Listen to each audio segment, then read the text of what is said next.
ಸ್ನೇಹಿತರೆ ಎಲ್ಲರಿಗೂ ನಮಸ್ಕಾರ. ಸ್ನೇಹಿತರೆ ಇವತ್ತಿನ ವಿಡಿಯೋದಲ್ಲಿ ನಾವು ಒಂದು ಬ್ಲೌಸ್ ಕಟಿಂಗ್ ಮಾಡೋದು ಯಾವ ರೀತಿ ಅಂತ ನೋಡೋಣ. ಅದು ಅಳತೆ ಬ್ಲೌಸಿಂದ ಯಾವ ರೀತಿ ಈಸಿಯಾಗಿ ಕಟ್ ಮಾಡ್ಕೋಬೇಕು ಅನ್ನೋದನ್ನು ನೋಡಿ. ಮೊದಲಿಗೆ ನಾವು ಮೆಜರ್ಮೆಂಟನ್ನು ನೋಡ್ಕೊಳ್ಳೋಣ. ನೋಡಿ, ಟೋಟಲ್ ನಮಗೆ ಬೇಕಾಗಿರೋದು ಮೊದಲಿಗೆ ಲೆಂತ್ ಬಂದು ಇದು ನೋಡಿ 14.75 ಇಂಚ್ ಇದೆ. 15 ಇಂಚ್ ಇಟ್ಟಿದ್ದಾರೆ, ಯಾಕಂದರೆ ಇದು ಕಾಟನ್ ಆಗಿರೋದ್ರಿಂದ ಅದು ಹುಡುಗಿರುತ್ತೆ. 15 ಇಂಚ್ ನಾವು ಬ್ಯಾಕ್ ಲೆಂತನ್ನು ಮಾರ್ಕ್ ಮಾಡ್ಕೋಬೇಕು. ನೋಡಿ, ನಾನು ಮೊದಲಿಗೆ ಬ್ಯಾಕ್ ಪಾರ್ಟನ್ನು ಮಾರ್ಕಿಂಗ್ ಮಾಡ್ಕೊತಾ ಇದ್ದೀನಿ. 1/2 ಇಂಚು ಮಾರ್ಜಿನ್ನು, ಆ ಮಾರ್ಜಿನ್ಗೆ ಒಂದು ಲೈನ್ ಹಾಕ್ತಾ ಇದ್ದೀನಿ. ಇದು ಲೈನಿಂಗ್ ಬ್ಲೌಸ್ ಆಗಿರೋದ್ರಿಂದ ಇವಾಗ ಟೋಟಲ್ ಲೆಂತ್ ಬಂದು 15 ಇಂಚು ಪ್ಲಸ್ 1/2 ಇಂಚು ಸ್ಟಿಚಿಂಗ್ ಮಾರ್ಜಿನ್ನು, 15.5 ಇಂಚಿಗೆ ಒಂದು ಮಾರ್ಕ್ ಮಾಡ್ಕೊತಾ ಇದ್ದೀನಿ. ಇದರಲ್ಲಿ ಮಾರ್ಜಿನ್ ಸೇರಿಸಿ ಇಟ್ಟಿದ್ದೀನಿ ಆಲ್ರೆಡಿ ನಾನು 15 ಇಂಚು ಟೋಟಲ್ಗೆ. ಇವಾಗ ಬಂದು ನಾವು ನೋಡಿ ಬ್ಯಾಕ್ ನೆಕ್ ಲೆಂತು, ಆಮೇಲೆ ನೆಕ್ ವಿಡ್ತು, ಶೋಲ್ಡ್ರು ಇಷ್ಟು ಈಸಿಯಾಗಿ ನಾವು ಮಾರ್ಕ್ ಮಾಡ್ಕೋಬೋದು. ಈ ರೀತಿ ನೀವು ಇಟ್ಟರೆ ನೀವು ಈಸಿಯಾಗಿ ಗೊತ್ತಾಗುತ್ತೆ ಕರೆಕ್ಟಾಗಿ. ನೋಡಿ, ಈ ಕಡೆ ಇಟ್ಕೊಂಡಿದ್ದೀನಿ. ಇದು ಆಲ್ಮೋಸ್ಟ್ ಆಲು ಹೆವಿ ಸೈಜ್ ಬ್ಲೌಸ್ ಆಗಿರೋದ್ರಿಂದ 2.5 ಇಂಚು ಬೇಕಾಗುತ್ತೆ ನೆಕ್ ವಿಡ್ತು. ನೋಡಿ, 2.5 ನೋಡಿಕೊಂಡು ಅಲ್ಲಿಗೆ ಮಾರ್ಕ್ ಮಾಡ್ಕೊಳ್ಳೋಣ.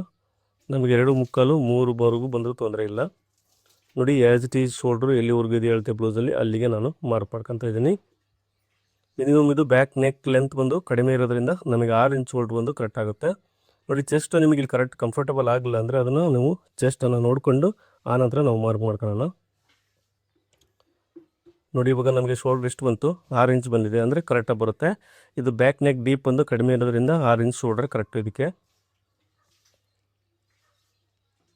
ಇದಕ್ಕೆ ನಾನು ಸಿಂಪಲಾಗಿ ರೌಂಡ್ ನೆಕ್ ಶೇಪನ್ನು ಮಾರ್ಕ್ ಮಾಡ್ಕೊತಾ ಇದ್ದೀನಿ. ನೋಡಿ, ಚೆಸ್ಟ್ ಎಷ್ಟಿದೆ, ಇದು 20.5 ಇದೆ. ನೋಡಿ, ಒಂದು ಸೈಡ್ ಬಂದು 20.5 ಇದೆ, ಅಂದರೆ ಅಲ್ಲಿಗೆ 41 ಆಗುತ್ತೆ. 41 4 ಡಿವೈಡ್ ಮಾಡಿದರೆ ನಮಗೆ 10.25 ಇಂಚ್ ಬರುತ್ತೆ. ನೋಡಿ, 10.25 ಇಂಚಿಗೆ ಒಂದು ಮಾರ್ಕ್ ಮಾಡ್ಕೊಂಡಿದ್ದೀನಿ. ಹಾಗೆ ಸೊಂಟದ ಅಳತೆ ಬಂದು 35 ಇಂಚು ಸೊಂಟದ ಅಳತೆ ಇದೆ, ಅಂದರೆ 17.5 ಬರ್ತಾಯಿದೆ ಒಂದು ಸೈಡು 35. ಹಾಗೆ ಇದರ 4 ಡಿವೈಡ್ ಮಾಡಿದರೆ ನಮಗೆ 8.75 ಬರುತ್ತೆ. 1 ಇಂಚು ಡಾಟ್ಗೋಸ್ಕರ ಮಾರ್ಕ್ ಮಾಡ್ಕೋಬೇಕು. ಹಾಗೆ ಮಾರ್ಜಿನನ್ನು ನೀವು ಎಷ್ಟು ಬಿಡ್ತೀರೋ ಅದು ನಿಮ್ಮ ಮೇಲೆ ಡಿಫೆಂಡು. ನಾನಿಲ್ಲಿ 1.25 ಇಂಚ್ ಮಾರ್ಜಿನ್ ಬಿಟ್ಟಿದ್ದೀನಿ.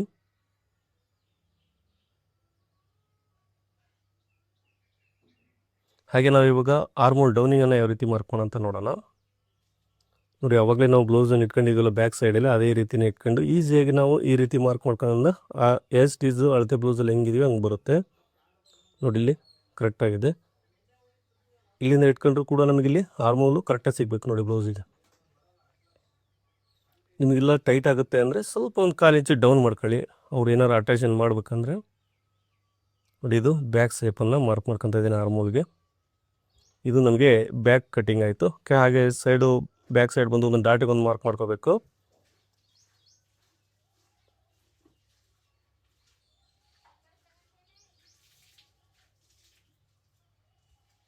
ಇದು ನೋಡಿ ಬ್ಯಾಕ್ ಪಾರ್ಟ್ ಕಟಿಂಗ್ ಆಯಿತು. ಇವಾಗ ಬಂದು ನಾವು ಫ್ರಂಟ್ ಪಾರ್ಟ್ ಮಾರ್ಕಿಂಗ್ ಮಾಡ್ಕೊಳ್ಳೋಣ. ನೋಡಿ, ಇಲ್ಲಿ ನಮಗೆ 1/2 ಇಂಚು ಮಾರ್ಜಿನ್ ಬೇಕು ಉಕ್ಸ್ ಪಟ್ಟಿಗೋಸ್ಕರ. ಅಷ್ಟನ್ನು ಬಿಟ್ಟು ನೀವು ಮಾರ್ಕ್ ಮಾಡ್ಕೋಬೇಕು ಫ್ರಂಟ್ ಪಾರ್ಟನ್ನು. ನೋಡಿ, ಬ್ಯಾಕ್ ಪಾರ್ಟ್ ಏನು ಕಟ್ ಮಾಡಿದ್ದೀವಲ್ಲ ಅದನ್ನು ಆ್ಯಸ್ ಇಟ್ ಈಸ್ ಇಟ್ಟು ನಾವು ಮೊದಲಿಗೆ ಶೋಲ್ಡ್ರು ಹಾಗೆ ಆರ್ಮೋಲನ್ನು ಕಟ್ ಮಾಡ್ಕೊಳ್ಳೋಣ. ನೋಡಿ, ಇಲ್ಲಿ 1/2 ಇಂಚಿಗೆ ಒಂದು ಮಾರ್ಕ್ ಮಾಡ್ಕೊಂಡಿದ್ದೀನಿ.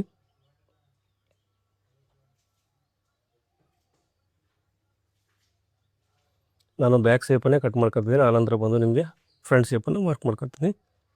ನೋಡಿ, ಇಲ್ಲಿಯೂ ಕೂಡ ನ್ಯಾಚ್ ಹಾಕ್ಕೊಂತೀನಿ. ನೆಕ್ ವಿಡ್ತನ್ನು ಬಂದು ನಾವು ಬ್ಯಾಕಲ್ಲಿ ಎಷ್ಟು ಇಟ್ಟಿದ್ದೆವು ಫ್ರಂಟಲ್ಲಿ ಅಷ್ಟೇ ಇಡಬೇಕು.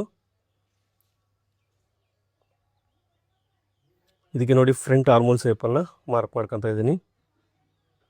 ನೋಡಿ, ಕಾರ್ನರ್ ಸೈಡಿಂದ ಒಂದು 1/2 ಇಂಚಿಗೆ ಮೇಲಕ್ಕೆ ಒಂದು ಮಾರ್ಕ್ ಮಾಡಿಕೊಂಡು ಈ ರೀತಿ ನೀವು ಫ್ರಂಟ್ ಶೇಪನ್ನು ಮಾರ್ಕ್ ಮಾಡ್ಕೋಬೇಕು. ನೋಡಿ, ಇಲ್ಲಿಗೆ ಇದು ಟೋಟಲ್ ಎಂಡ್ ಇದೆ, ಅಂದರೆ ಮಾರ್ಜಿನ್ ಸೇರಿಸಿ ನಾನು ಅಲ್ಲಿ ಮಾರ್ಕ್ ಮಾಡ್ಕೊಂಡಿದ್ದೀನಿ. ಇದು ಕೂಡ ಅಷ್ಟೇ ನೆಕ್ ಬಿಡ್ತು, ಫ್ರಂಟ್ ನೆಕ್ ಬಿಡ್ತು. ಇವಾಗ ಬಂದು ನಾವು ಫ್ರಂಟ್ ಪಾರ್ಟನ್ನು ಮಾರ್ಕ್ ಮಾಡ್ಕೊಳ್ಳಿಕ್ಕೆ ನೋಡಿ ಅಳತೆ ಬ್ಲೌಸಿಂದ ಮೊದಲಿಗೆ ಬಂದು ಅಫೆಕ್ಸ್ ಪಾಯಿಂಟನ್ನು ಮಾರ್ಕ್ ಮಾಡ್ಕೊಳ್ಳೋಣ. ನೋಡಿ, ಈ ಥರ ಶೋಲ್ಡ್ರ್ ಟು ಶೋಲ್ಡ್ರ್ ಇಟ್ಕೊಂಡಿದ್ದೀನಿ, ಶೋಲ್ಡ್ರ್ ಟು ಅಫೆಕ್ಸು.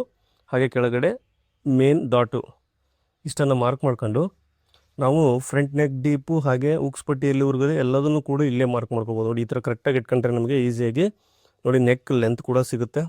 ಹಾಗೆ ಹುಕ್ಸ್ ಪಟ್ಟಿ ಎಲ್ಲಿವರೆಗೂ ಇದೆ ಬೆಲ್ಟ್ವರೆಗೂ, ನೋಡಿ ಇಲ್ಲಿಗೆ ಬೆಲ್ಟ್ವರೆಗೂ ಇದೆ, ಅದಕ್ಕೆ 1 ಇಂಚ್ ನಾವು ಆ್ಯಡ್ ಮಾಡ್ಕೋಬೇಕು ಮಾರ್ಜಿನನ್ನು. ನೋಡಿ, ಇಲ್ಲಿ ಡಾಟ್ ಕೂಡ ಮೇನ್ ಡಾಟ್ ಎಲ್ಲಿಗೆ ಇಟ್ಟಿದ್ದಾರೆ ಈಸಿಯಾಗಿ ನಾವು ಮಾರ್ಕ್ ಮಾಡ್ಕೋಬೋದು.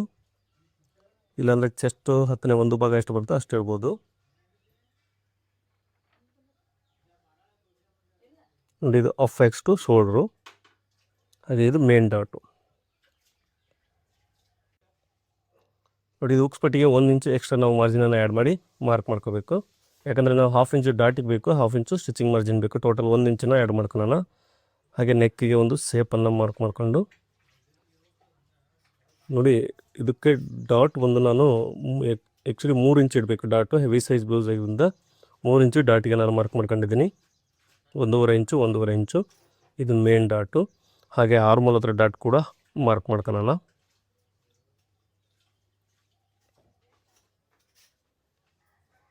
ಹಾಗೆ ಫ್ರಂಟ್ ಸೈಡ್ ಡಾಟು ನೋಡಿ ಇದಕ್ಕೆ 1 ಇಂಚು ಮಾರ್ಜಿನನ್ನು ಆ್ಯಡ್ ಮಾಡಿ ಒಂದು ಸೇಪನ್ನು ಮಾರ್ಕ್ ಮಾಡ್ಕೋಬೇಕು. ಹಾಗೆ 1/2 ಇಂಚಲ್ಲಿ ಮೇಲಕ್ಕೆ ಒಂದು ಮಾರ್ಕ್ ಮಾಡ್ಕೊಂಡು ಒಂದು ಲೈನ್ ಹಾಕೋಣ. ನೋಡಿ ನಮಗೆ 8.75 ಇಂಚು ನೆಕ್ ಬೀಳೋದು ಸೊಂಟ ಅಳತೆ ಇದೆ. 8.75 ಇಂಚಿಗೆ ಮಾರ್ಕ್ ಮಾಡ್ಕೊಳ್ಳೋಣ. ಹಾಗೆ ಮಾರ್ಜಿನ್ ಬಂದು ಅದು ನಾವು ಫ್ರಂಟಲ್ಲಿ ಬ್ಯಾಕಲ್ಲಿ ಎಷ್ಟು ಇಟ್ಟಿದ್ದೀವೋ ಅಷ್ಟೇ ಮಾರ್ಜಿನನ್ನು ಇಡೋಣ. 1.25 ಇಂಚು ಈ ರೀತಿ ನಾವು ಫ್ರಂಟ್ ಪಾರ್ಟನ್ನು ಮಾರ್ಕ್ ಮಾಡ್ಕೊಂಡಿದ್ದೀವಿ. ನೋಡಿ ಇವಾಗ ಕಟ್ ಮಾಡೋಣ.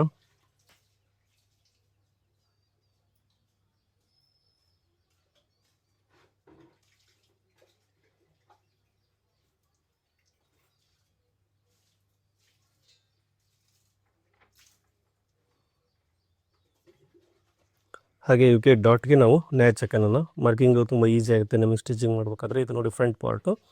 ಹಾಗೆ ಬೆಲ್ಟನ್ನು ಕೂಡ ನಿಮ್ಗೆ ಈಸಿಯಾಗಿ ತೋರಿಸ್ತೀನಿ. ನೋಡಿ ಇಲ್ಲೇನು ಪಾರ್ಟನ್ನು ಉಳಿದಿದೆ ನಾವು ಫ್ರಂಟ್ ಪಾರ್ಟ್ ಕಟ್ ಮಾಡಿ ಅಲ್ಲೇ ನಾವು ಬೆಲ್ಟನ್ನು ಮಾಡ್ಕೋಬೋದು. ತುಂಬ ಈಸಿ ಮೆಥಡ್ ಇದು ನಿಮ್ಗೆ ಹೇಳ್ತಾ ಇರೋದು. ಬೇಸಿಕ್ ಕ್ಲಿಯರ್ಗೆ ತುಂಬ ಹೆಲ್ಪ್ ಆಗುತ್ತೆ. ನೋಡಿ ಇದು 3.5 ಇಂಚು ಟೋಟಲ್ ಬೇಕು. 2.5 ಇಂಚು ರೆಡಿ ಬೆಲ್ಟ್ ಇದೆ. 3.5 ಇಂಚಿಗೆ ಮಾರ್ಕ್ ಮಾಡ್ಕೊಳ್ಳೋಣ. ನೋಡಿ 3.5 ಇಂಚಿಗೆ ಒಂದು ಮಾರ್ಕ್ ಮಾಡ್ಕೊಂಡ್ರೆ ನಾವು ಸೈಡ್ ಮೆಜರ್ಮೆಂಟ್ ತಗೊಂಡ್ರೆ ಸಾಕು. ಫ್ರಂಟಲ್ಲಿ ಕರೆಕ್ಟಾಗಿ ಬಂದ್ಬಿಡುತ್ತೆ.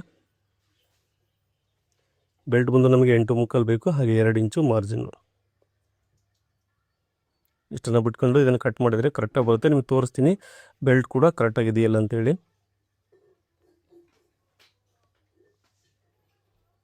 ನೋಡಿ ಇವಾಗ ನಾವು ಬ್ಯಾಕ್ ಸೈಡ್ಗೆ ಫ್ರಂಟ್ ಸೈಡನ್ನು ಜಾಯಿಂಟ್ ಮಾಡಿದಾಗ ಕರೆಕ್ಟಾಗಿ ಬರುತ್ತಿಲ್ಲ ಅಂತ ನೋಡೋಣ.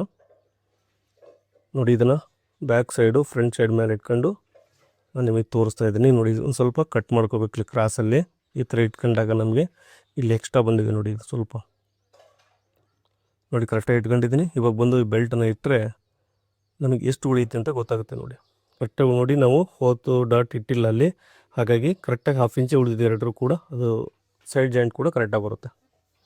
ಇವಾಗ ಬಂದು ನಾವು ಸ್ಲೀವ್ ಕಟ್ ಮಾಡ್ಕೊಳ್ಳೋಣ. ನೋಡಿ ಅಳತೆ ಬ್ಲೌಸಲ್ಲಿ ಆ್ಯಸ್ ಡಿ ಹೆಂಗಿದೆಯೋ ಹಾಗೆ ನಾವು ಸ್ಲೀವ್ ಕಟ್ ಮಾಡ್ಕೊಳ್ಳೋದು ತುಂಬ ಈಸಿ ಮೆಥಡಲ್ಲಿ. ನೋಡಿ 1/2 ಇಂಚು ಒಂದು ಮಾರ್ಕ್ ಮಾಡ್ಕೊಳ್ಳೋಣ. ಇದು ಸ್ಟಿಚಿಂಗ್ ಮಾರ್ಜಿನ್ಗೋಸ್ಕರ. ಹಾಗೆ ಅಳತೆ ಬ್ಲೌಸಲ್ಲಿ ಎಷ್ಟಿದೆಯೋ ಅಷ್ಟು ನಾವು ಸ್ಲೀವ್ ಲೆಂತನ್ನು ಮಾರ್ಕ್ ಮಾಡ್ಕೋಬೇಕು. ನೋಡಿ ನಮಗೆ ಕ್ಯಾಪ್ ಹೈಟ್ ಕೂಡ ಸಿಗುತ್ತೆ ತುಂಬ ಈಸಿಯಾಗಿ. ನೋಡಿ ಇದು ಟೋಟಲ್ ಫಿಟ್ಟಿಂಗು. ಹಾಗೆ ಇಲ್ಲಿವರೆಗೂ ಕ್ಯಾಪ್ ಹೈಟ್ ಇದೆ. ಹಾಗೆ ಟೋಟಲ್ ಲೆಂತಿಗೆ 1/2 ಇಂಚು ಆ್ಯಡ್ ಮಾಡಿ ಮಾರ್ಕ್ ಮಾಡ್ಕೋಬೇಕು.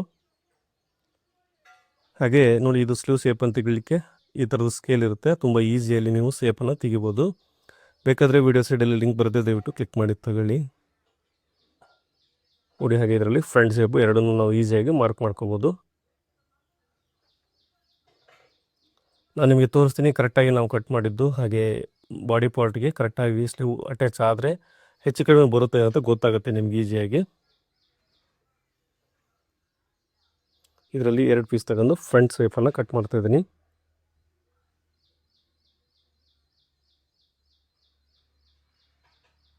ನೋಡಿ ಇವಾಗ ನಾವು ಬ್ಯಾಕ್ ಸೈಡ್ಗೆ ಸ್ಲೀವನ್ನು ಅಟ್ಯಾಚ್ ಮಾಡಿ ತೋರಿಸ್ತೀನಿ. ಕರೆಕ್ಟಾಗಿ ಬರುತ್ತಲ್ಲ ಅಂತ ನಿಮ್ಗೆ ಗೊತ್ತಾಗುತ್ತೆ ಈಸಿಯಾಗಿ. ನೋಡಿ 1/2 ಇಂಚು ನಾನು ಶೋಲ್ಡರ್ ಮಾರ್ಜಿನನ್ನು ಬಿಟ್ಟಿದ್ದೀನಿ. ಈ ಥರ ಇಟ್ಕೊಂಡಾಗ ನಮಗೆ ಕರೆಕ್ಟಾಗಿ ಬರುತ್ತಿಲ್ಲ ಅಂತ ಗೊತ್ತಾಗುತ್ತೆ. ನೋಡಿ ಕರೆಕ್ಟಾಗಿ ಬರ್ತಾಯಿದೆ. 1/4 ಇಂಚು ಹೆಚ್ಚಿಗೆ ಬರ್ತಾಯಿದೆ. ಅದು ನಾವು ಲೈನಿಂಗ್ ಅಟ್ಯಾಚ್ ಮಾಡಿದ ನಂತರ ಅದು ಕರೆಕ್ಟಾಗುತ್ತೆ.